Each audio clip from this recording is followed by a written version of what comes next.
মেরাজ আমাদের রসুল আরবি সাল্লাল্লাহু আলাইহি ওয়াসাল্লামের মাধ্যমে 14টি দফা দিয়েছেন।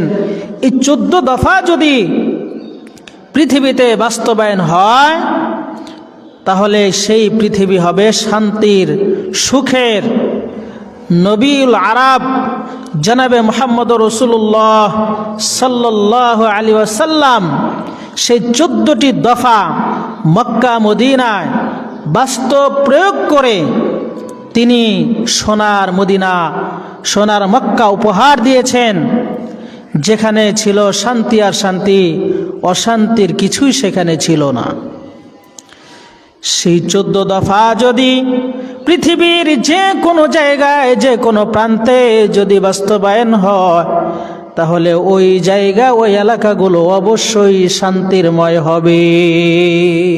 প্রথম দফা, 14 দফার অন্যতম একটি দফা, আল্লাহ রাব্বুল আলামিন তার বন্ধুকে বলেছেন, وَقَضَى رَبُّكَ أَلَّا تَعْبُدُوا إِلَّا إِيَّاهُ। তোমার প্রভুর সিদ্ধান্ত যে তোমরা একমাত্র আল্লাহ ছাড়া আর কারো দাসত্ব, আর কারো আনুগত্য, উপাসনা করবে না।